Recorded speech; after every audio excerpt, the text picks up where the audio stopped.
Imagine a man with no legal rights, no freedom, and a body permanently disabled by his owner. This is the starting point for Epictetus, a man who lost everything external, yet became one of the most influential teachers in history. Have you ever felt completely trapped by your circumstances? It is a common feeling, the sense that our happiness is entirely dependent on things we cannot change. 2,000 years ago, Epictetus lived as property. He was a slave born into Phrygian city of Hierapolis and later brought to the heart of the Roman Empire. He was owned by Epictetus, a powerful freedman and administrative secretary to Emperor Nero. In this environment, Epictetus was surrounded by the extreme abuse of power and the daily reality of servitude.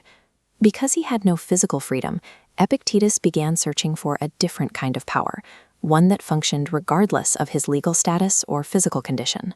Historical accounts, including those from the author Celsus, describe a defining trauma from his youth.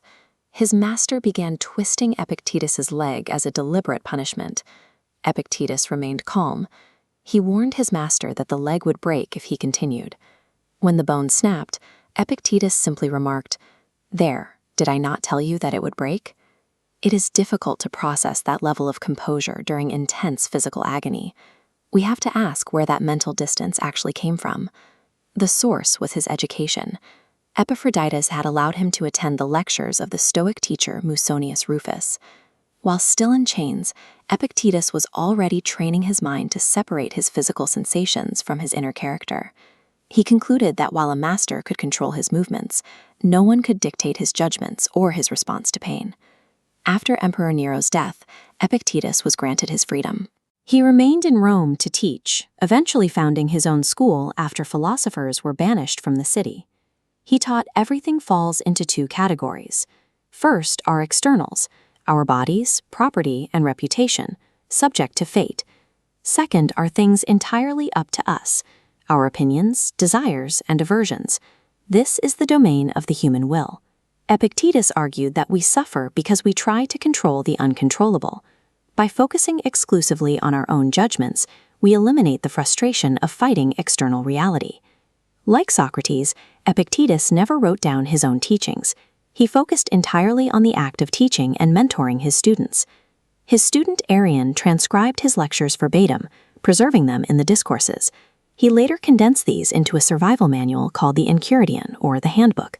Frederick the Great reportedly carried a copy on every military campaign he undertook. You can find these same survival tactics on Audible. By using the link in the description to start a trial, you can listen to the Enchiridion for free and see how these ancient principles apply to modern stress. These writings survived because they were not abstract theories. They were the observations of a man who had lived through slavery and physical disability and found a way to remain tranquil. In 93 AD, Emperor Domitian banished all philosophers from Rome. For many, this exile was a professional and social death sentence.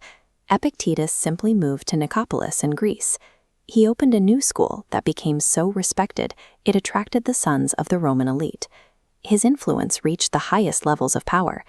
The emperor Marcus Aurelius thanked his own teacher for introducing him to the lectures of Epictetus, which became a central guide for his life.